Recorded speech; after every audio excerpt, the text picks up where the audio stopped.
Hello বন্ধুরা, আজকে আবার এসেছি মাছের রেসিপি নিয়ে। আজকে রান্না করব বাটা মাছ, শিম দিয়ে বাটা মাছের ঝোল। শীতকালে এরকম জ্যান্ত মাছ দিয়ে ঝোল খেতে খুবই সুস্বাদু আসে। এই জন্য ছোটো সাইজে বাটা মাছ নিয়েছি, ভালো করে পরিষ্কার করে ধুয়ে এবার নুন হলুদ মাখিয়ে রাখবো। ঝোল করার জন্য শিম নেব, অল্প পেঁয়াজ আদা দিয়ে রসুন ঝোল বানাবো। মাছগুলোকে নুন হলুদ মাখিয়ে রাখছি। শীতকালে মাছের ঝোল খেতে এই শিম দিয়ে খুব ভালো লাগে। বাড়িতে অবশ্যই করে বানিয়ে দেখবেন। জ্যান্ত মাছ খেয়ে খুবই উপকার, বাচ্চা বড় সবারই উপকার হবে।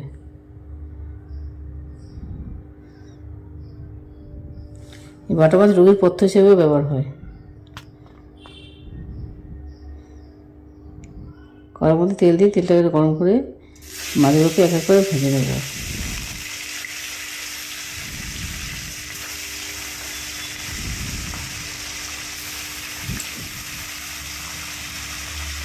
মাছগুলো একটু কড়া করে ভেজে নেবেন, তবে কাটা কম লাগবে। কম মাছ দিলে তো কাটাটা বেশি লাগে।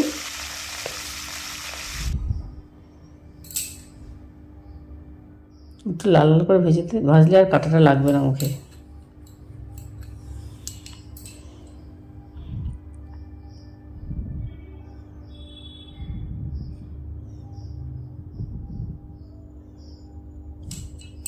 মাছটা আমার ভালো মতো ভাজা হয়ে যাচ্ছে।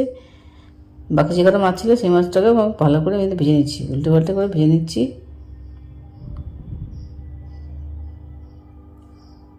জ্যান্ত মাছের ঝোলে বেশি মশলা দেওয়ার প্রয়োজন পড়বে না। এই তেলের মধ্যে আবার কালো জিরা ফোড়ন দিয়ে দেবো। পেঁয়াজটাকে কুচিয়ে নিয়েছি, শিমগুলোকে আমি দু টুকরো করে নিয়েছি।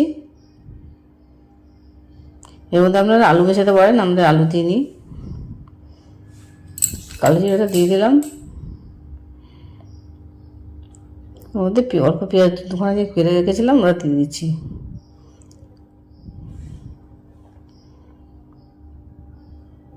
একটু নরম হয়ে আসলে শিমটাও দিয়ে দেবো।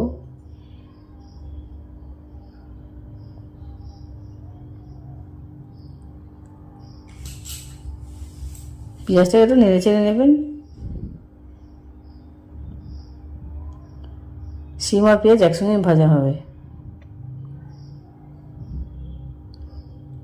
আমরা শীতে যে কোনো সবজিও দিতে পারবেন। আমি শুধু নতুন শিম উঠেছে বাজারে, শুধু শিম নিয়ে এসেছিলাম, সেই শিম দিয়েই ঝোল করছি।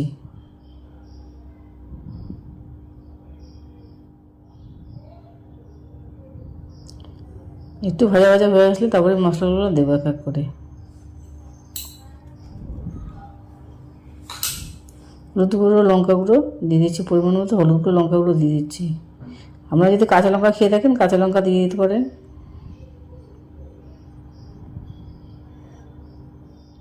এই মাছের ঝোলেও বেশি ঝাল করার দরকার নেই, হালকা হালকাই খেতে ভালো, ঝাল কম। 1 চামচ আদা বাটা দিয়ে দিলাম।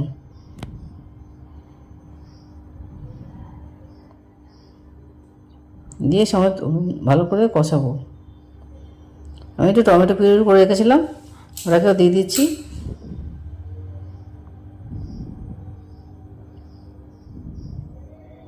পেঁয়াজ আর টমেটো কম্বিনেশনে এই শিমের ঝোলটা খুব ভালো লাগে খেতে।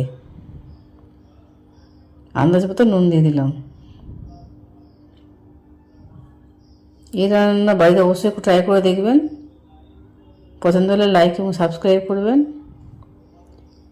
আমি আবার রবিবারে লাইভে আসবো। আপনারা যারা আমাকে ভালোবাসেন তারা অবশ্যই আসবেন। সন্ধ্যে 7টার সময় লাইভে আসবো, আপনারা অবশ্যই আসবেন। এই রবিবার আসবো। আপনাদের ভালোবাসা আমাদের একান্ত কাম্য, অবশ্যই আসবেন।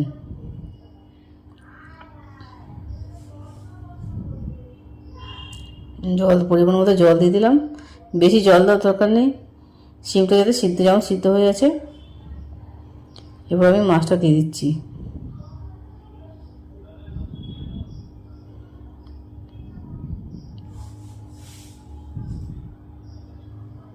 মাছের জন্য ভালো মতো ডুবে যায়, একটু প্রতিদিন নেড়ে ছেড়ে দেবেন।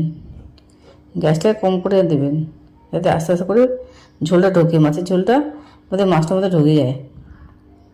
বা ঢাকনা দিয়ে চাপা দিয়ে কিছুক্ষণ 5 মিনিট মতো সিদ্ধ হতে দেবেন।